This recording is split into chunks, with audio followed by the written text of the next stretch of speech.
this is all over, I am going to kill you. I understand.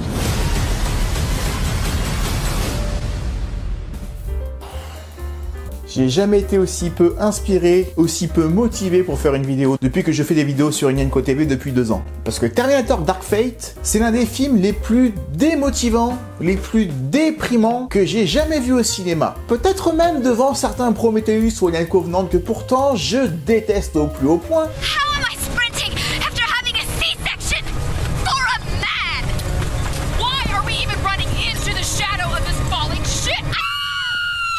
Mais Terminator Dark Fate, c'est pire. Je ne le déteste pas. C'est juste qu'il est tellement insignifiant que j'ai peur de ne pas avoir grand chose à dire dessus. Prenez soin de vous. Ciao. I'll be back.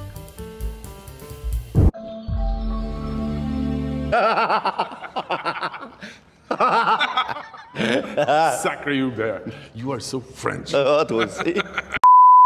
Et ce film a été tellement désagréable à regarder, et non pas seulement parce que je l'ai vu en 4DX, où je me suis fait cracher à la gueule pendant 2 heures, et que je me suis pris des coups dans le fauteuil dès qu'il y avait une baston. C'était très désagréable et ça foutait la gerbe parce que j'ai l'impression d'avoir fait un Star Tour à Disney pendant 2 heures. Donc non seulement c'était désagréable, mais le spectacle qui nous a été donné de voir dans ce Terminator Dark Fate, ou devrais-je dire Dark Fail, est l'un des pires qui m'ait jamais été donné de voir parce que c'est l'un des films qui respecte le moins au monde le public. Bonjour à tous, soyez les bienvenus sur Nyenko TV, je suis néanmoins ravi de vous retrouver pour qu'on passe ces 20 prochaines minutes, si tout va bien, ensemble à nouveau, comme tous les samedis. Avant de commencer, encore une fois, pense à t'abonner, pense à liker la vidéo si jamais elle t'a plu malgré tout, mets des commentaires, partage-la sur tes réseaux sociaux, et surtout, abonne-toi. Je t'en remercie par avance. Allons-y, rentrons dans le vif du sujet. Qu'est-ce qui ne va pas avec ce Terminator Dark Fate? C'est parti.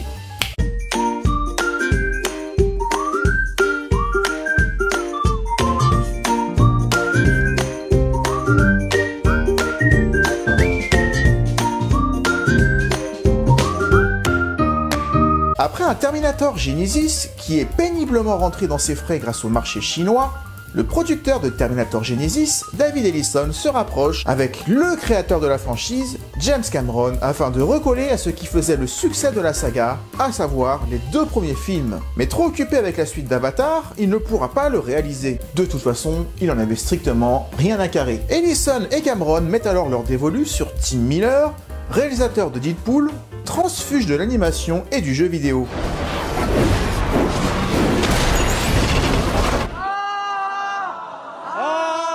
Et tout s'explique. La volonté de reprendre après le meilleur, à savoir Terminator 2, amène assez rapidement l'idée de ramener Sarah Connor sous les traits de son actrice d'origine, Linda Hamilton. Cette dernière, divorcée de James Cameron depuis bien longtemps et ne lui ayant pas adressé un mot depuis le divorce, a maintenant 61 ans. Cette dernière acceptera, non sans être effrayée par sa lecture du scénario imposant un nouvel entraînement draconien, cette dernière ayant une vision sur son rôle plutôt d'une grand-mère moche et grosse plutôt que d'une femme guerrière de 60 ans. Moche et grosse, Linda Hamilton... C'était pas mal. À l'opposé de Linda Hamilton, la question de la participation d'Arnold Schwarzenegger à ce nouvel opus ne se pose même pas même un seul instant, dès lors que James Cameron est réellement impliqué dans le projet. Tu parles. Belle et sincère retrouvaille donc entre Linda Hamilton et Arnold Schwarzenegger, auquel James Cameron n'assistera pourtant pas, puisqu'il n'est jamais allé sur le plateau de Terminator Dark Fate. Soi-disant parce qu'il sait très bien qu'en tant que réalisateur, avoir son producteur sur le dos constamment, ça met trop la pression et ça peut nuire au film. Bouhouhou. Budgété entre 160 et 200 millions de dollars, Dark Fate dispose des moyens de créer logistiquement un Terminator beaucoup plus gros que les précédents. Stop, on arrête là. J'ai pas envie d'aller plus loin sur l'hypocrisie des bonnes intentions de on va faire un vrai bon film cette fois-ci. Je veux même pas vous raconter tout ce que j'ai lu, puisque quoi qu'ils aient prévu, ça n'a pas marché, et j'ai pas non plus envie de vous faire perdre votre temps à vous expliquer les coulisses d'un film de merde. Pas cette fois-ci. Donc les 5 prochaines minutes que je consacre toujours au développement du film, je vais en faire autre chose pour une fois qui me semble élémentaire pour vous expliquer pourquoi, non pas je déteste, mais pourquoi ce film n'existe même pas en fait. Vous voyez derrière moi, il y a énormément de sagas. Il y a beaucoup de films indépendants aussi, mais il y a aussi beaucoup de sagas dont j'ai déjà parlé pour la plupart d'entre elles sur ma chaîne, d'autres on en parlera un autre jour. Et le fil rouge de toutes mes analyses que je fais avec vous sur YouTube, sur Nyenko TV, c'est pourquoi ça continue, pourquoi ça s'est arrêté, ou alors pourquoi ça a repris, quelles étaient les nouvelles idées qui justifiait la mise en place d'un nouveau film. Et donc à chaque fois que je vais voir un film qui fait suite à d'autres films que j'ai aimés ou pas, je vais me poser une seule question. Pourquoi faire? On peut prendre les Batman. On a un Batman en ce moment au cinéma que j'ai pas encore été voir, hein. Ceux qui l'ont vu pourront dire ce qu'ils en pensent dans les commentaires, mais de ce que j'ai lu, c'est un Batman profondément ancré dans l'ambiance Christopher Nolan, avec peut-être une autre réalisation. Mais la volonté, c'est de refaire un Batman à nouveau noir, à nouveau sinistre, comme la trilogie de Nolan il n'y a pas si longtemps. Alors que pour moi, Batman, on a eu la version Tim Burton, une version un peu gothique, rythmée par la musique de Danny Elfman qui est absolument géniale.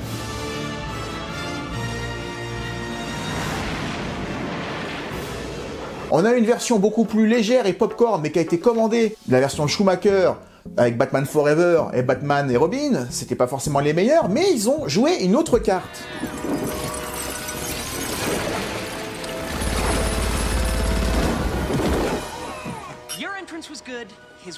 On peut trouver les films mauvais, ils ont joué une carte différente. Et les Nolan ont fait également autre chose, retour au sérieux. Et donc je me poserai la question si je vais aller voir le prochain Batman, qu'est-ce que ce Batman va apporter à tout ce qui a été fait avant? Je n'ai pas encore la réponse, mais on en parlera quand on parlera des Batman. Mais prenons une autre saga que j'ai déjà comparée par le passé avec Terminator, la saga Halloween. J'en ai fait des vidéos sur ma chaîne, j'ai une vidéo sur la rétrospective et j'ai une vidéo critique sur Halloween Kills, qui est sortie l'année dernière. Eh bien Halloween, c'est une saga tellement bordélique, qui a connu des reboots, des annulations, des suites, des remakes. Cette saga a tout connu, le meilleur et le pire. Pourtant, celui que j'aime peut-être le moins, c'est le Halloween 2018 de David Gordon Green. Pourquoi? Parce que Halloween 2018, c'est le premier des 10 films qui étaient déjà sortis, qui n'a rien amené de nouveau. Halloween 2018 efface tous les films d'avant, comme le fera Dark Fate, en disant que le meilleur c'est le premier et que tout ce qui suit c'était nul, sauf que Halloween 2018 reprend la fin du 2 avec Michael Myers qui explose brûlé, et le scénario d'Halloween 20 ans après qui propose à Laurie et à Michael de se retrouver et de s'affronter. À la fin,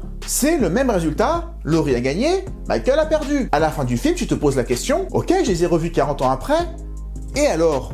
Qu'est-ce que j'ai vu de nouveau? Strictement rien. Pourtant, le film est bien meilleur qu'Halloween 5, Halloween 6 ou Halloween Résurrection, des bouses infâmes, mais chacun de ces films que je viens de citer avait une raison, même maladroite, d'exister. Et du coup, j'en reviens au Terminator, parce que c'est le sujet d'aujourd'hui.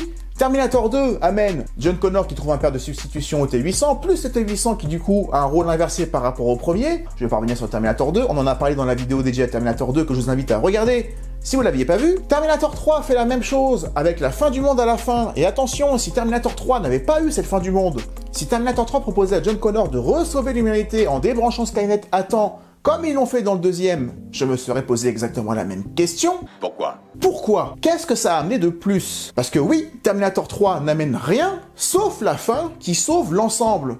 Terminator Renaissance nous montre le futur qu'on a toujours voulu voir, c'est sa qualité première, et Terminator Genesis nous fait croire pendant 40 minutes qu'on va voir un bon film, parce que le film nous surprend à détruire un T-800 au bout de 5 minutes et un T-1000 au bout de 10 minutes.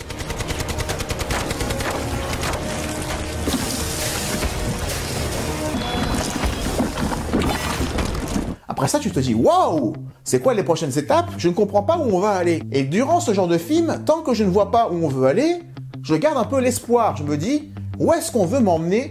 Où est-ce qu'on veut me conduire? Sauf que Terminator Genesis finit comme les autres, à savoir, on débranche Cyberdyne, et non pas Skynet, mais Genesis qui a changé de nom, ça ne change strictement rien à l'histoire. La fin de Genesis ne révolutionne absolument rien par rapport à tout ce qui a été fait. Et on arrive à Dark Fate, enfin, mais quand Dark Fate te dit que Genesis n'était pas un bon Terminator 3, et que le 3 n'en était pas un bon non plus, et que du coup le Terminator Renaissance tu peux rien en faire, je me retrousse les manches, moi James Cameron, et je vais faire revenir Linda Hamilton pour vous montrer qu'on va refaire comme dans le 1 et comme dans le 2. Non mais oh! Vous avez vu, je suis un peu énervé quand même. Maintenant que je vous ai expliqué ce que j'attends d'un film à chaque fois que je vais en voir un nouveau et qui fait suite à un film que j'ai déjà vu, passons à la critique pure et simple de Terminator Dark Fate. C'est parti! Terminator Dark Fate, ça parle de quoi? Ça parle d'une femme, Dani Ramos, qui tombe sur une Terminatrice, ou plutôt une résistante mi-humaine, on va dire améliorée comme elle dit elle-même là, qui la défend contre un autre Terminator venu du futur, qui s'en prend à elle parce qu'elle est le futur espoir de l'humanité et sa vie doit être préservée du futur qui les attend, un futur apocalyptique. Plus Sarah Connor, une chasseuse de Terminator en freelance depuis qu'elle a perdu son fils John Connor au début du film, on va y revenir. Mais si cette histoire vous rappelle quelque chose, c'est normal, c'est parce que cette histoire, on l'a déjà vu. Alors là, Skynet, c'est plus Genesis, c'est Légion. Et alors, encore une fois, la question que tu peux te poser, qu'est-ce que Légion fait de plus que Skynet ou que Genesis? Strictement rien. D'ailleurs, peut-être même moins que ça, parce que autant Skynet, on savait d'où ça venait, et même Genesis, on voit les origines. Skynet vient du fait que Terminator 1 a eu lieu, et que du coup, le fait que Terminator ait voyagé dans le passé fait que le futur va exister. Vu que Sarah et John ont sauvé l'humanité de Skynet, ils n'ont pas pour autant sauvé l'humanité parce que, quoi qu'il arrive, la fin de l'humanité est inévitable. Si ça vous rappelle Terminator 3, c'est normal. Du coup, durant tout le film, je me suis posé la question, encore une fois, pourquoi? Qu'est-ce qu'il va y avoir de nouveau cette fois-ci? Et encore une fois, tant que le film n'est pas terminé, je gardais mon espoir. En dépit de voir toujours la même scène de poursuite, gros camion contre une petite Jeep, limite plan par plan, beaucoup de plans repris de T2. C'est plus des hommages, c'est de la copie. Il y a une différence mince entre l'hommage et refaire la même chose, limite presque un remake. Peut-être même que Genesis c'est un remake du 1, foiré, peut-être que Dark Fate c'est un remake du 2. Donc durant tout le film, je me suis dit, peut-être que l'histoire est la même, mais qu'à un moment, on va dévier sur quelque chose qu'encore une fois, je n'ai jamais vu. Imaginez, vu que John Connor est mort, pourquoi est-ce que ce serait pas Sarah Connor qui serait la leader de l'humanité, avec Carl, le Terminator qui fait des bières et qui change les couches, ce qui m'a pas plus choqué que ça d'ailleurs, mais j'y reviendrai. Et du coup, on aurait pu voir un nouveau Terminator après, avec Sarah Connor dans le futur qu'elle a tant redouté et qu'elle ne pensait jamais voir parce qu'elle était censée mourir avant. Et imagine ce T-800 qui s'est humanisé et qui devient co-leader de l'humanité, un Terminator à la tête de la résistance face aux nouveaux Terminators qui ne sont plus dirigés par Skynet, mais par Légion, je me serais dit, ah ouais, c'est pas con comme fin. Je sais pas si le film aurait été meilleur, mais j'aurais compris pourquoi on l'avait fait. Et puis du coup, Sarah Connor va vouloir protéger Dani, qu'elle voit comme la fille qu'elle n'a plus puisqu'elle a perdu son fils, elle peut reporter son dévolu et ses sentiments sur cette jeune fille qui lui rappelle non seulement elle-même, mais le fils qu'elle a perdu. Même avec cette histoire à la con, il y avait quelque chose encore une fois de mieux à faire. Et pour montrer que je ne suis pas de mauvaise foi et que j'ai pas tout détesté dans ce film-là, le fait qu'on tue John Connor dès le début ne m'a pas du tout ennuyé. Le problème c'est que ça m'a même rien fait du tout, parce que je n'ai jamais rien eu à foutre de John Connor. Le fait qu'il ait sauvé l'humanité de Skynet fait que finalement si John Connor meurt, ça change rien, puisqu'il n'est plus personne, il n'est plus qu'un jeune homme. Beaucoup de monde a dit après, c'est cracher ce Terminator 1 et 2 que de le faire mourir. Mais justement, moi je trouve pas. Le fait que l'avenir soit différent et que les représentants de cet avenir soient différents ne me pose aucun problème. Si c'est pour aller quelque part où on n'a pas encore été. Ce qui n'est pas le cas. L'idée que le T-1000 de T2 n'était pas seul et qu'un autre T-800 avait été envoyé, genre 2 jours après, un peu en retard sur les événements, ou que d'autres Terminators sont envoyés un peu partout sur la planète en même temps, pareil, j'ai trouvé ça, non pas brillant, mais normal. Parce qu'à partir du deuxième, tu te poses la question, pourquoi est-ce que Skynet n'envoie pas des Terminators toutes les heures jusqu'à ce qu'il y en ait un qui réussisse? Donc ce T-800 qui tue John Connor au début du film ne m'a pas choqué, ne m'a même pas gêné. Et que ce T-800 qui se retrouve sans mission, c'est déjà un peu suggéré dans T2, beaucoup plus adroitement, beaucoup plus subtilement, mais ça ne m'a pas choqué que ce T-800 devienne un père de famille. J'ai même aimé dans le film le dépaysement, le côté paysage mexicain un peu comme dans le deuxième. J'ai aimé qu'il y ait des scènes d'action sous l'eau et dans les airs, même si dans les airs c'est inspiré d'Uncharted, mais passons. Ok.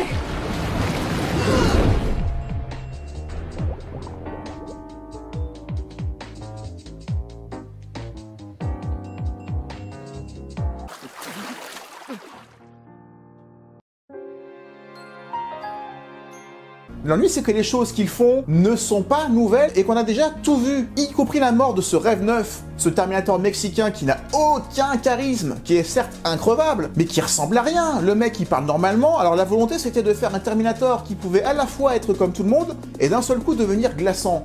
Mais désolé, Robert Patrick et le T-1000 l'ont déjà fait, ça, dans T2. Du coup, qu'est-ce que ce rêve neuf apporte? Mis à part qu'il saute partout comme un kangourou et qu'il n'y a plus aucune loi de la physique qui est respectée, ce qui le rend absolument ridicule. Et le fait qu'il puisse se séparer en deux, bien que ça fasse penser au TX qui est à la fois métal liquide et qui est à la fois un exosquelette, merci Terminator 3, le fait qu'il puisse séparer ces deux corps, c'est une bonne idée, sauf que ça ne sert jamais à rien, puisque les deux corps ne sont quasiment jamais là en même temps. Quand ils se séparent en deux, il y en a un qui se fait exploser, l'autre qui est tout seul, et il est obligé de se remettre à chaque fois.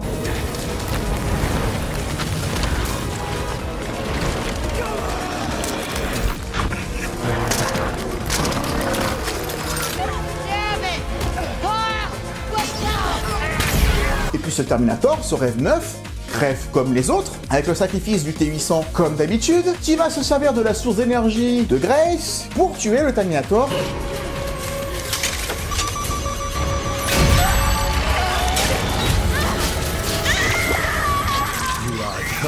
Si ça vous fait pas penser à la mort du TX dans Terminator 3, je n'y connais rien. Ça fait quand même beaucoup d'idées pompées sur des films que tu ignores, voire que tu snobs en te disant que c'était pas génial, et pourtant tu pioches dans les films pour faire la même chose. Et j'en arrive à mon paradoxe, parce que si tu oublies T3, T4, T5, et que tu passes directement à Dark Fate, le vrai Terminator 3, c'est comme ça qu'il a été vendu. Donc si tu te dis, j'oublie tout, et ça me dérange pas de revoir la même chose, fusionnée en un seul film. Ou si tu les as pas du tout vus, le 3, le 4, le 5, et que tu tombes sur Dark Fate après avoir vu le 2. Peut-être alors que le film est pas trop mal, je sais pas, je pourrais pas vous le dire, je n'ai pas vécu ça. Mais je ne pourrais jamais accepter qu'un film qui te vend comme étant le vrai Terminator 3, en disant ces films-là, ils étaient pas géniaux, mais vous allez voir, on va faire un vrai film, celui que vous attendiez, mais que tu fais exactement la même chose que ceux que tu ignores, en racontant en plus la même histoire, parce que tu peux prendre les mêmes éléments et surprendre ton public à la fin.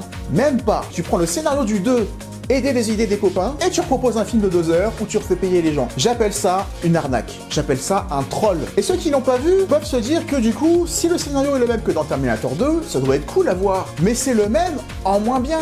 Parce que tu as des facilités scénaristiques énormes. Du genre, il faut passer la frontière. Oh, mais j'ai un cousin qui est passeur. Si on allait le voir, au mot près, c'est ça. C'est absolument ridicule. Les scènes avancent les unes à côté des autres, sans aucun lien, sans aucune cohésion, sans aucun objectif autre qu'au début fuir, et puis finalement se dire non, je fuis pas, je veux me battre. Et il y en a peut-être certains qui vont me dire, ce qui est nouveau dans ce film-là, c'est le féminisme. Je vais essayer d'être calme et de ne pas passer pour un misogyne. Terminator et Terminator 2 ont vu naître Sarah Connor, l'une des personnages féminins les plus badass qui soient. Cette saga n'a pas besoin de féminisme, et surtout, le fait de te dire que ces 3 femmes qui vont sauver l'humanité et que tous les hommes sont soit des machines qui servent qu'à changer les couches et ne pas avoir de relations sexuelles avec leurs femmes, ou alors sont bons à crever comme le frère de Danny qui meurt au bout de 5 minutes, si c'est ça le féminisme, le message du film c'est « on n'a pas besoin des hommes ». C'est tellement maladroit et tellement mal foutu. C'est comme la critique que tu veux faire du mur de Trump par rapport au Mexique et aux États-Unis.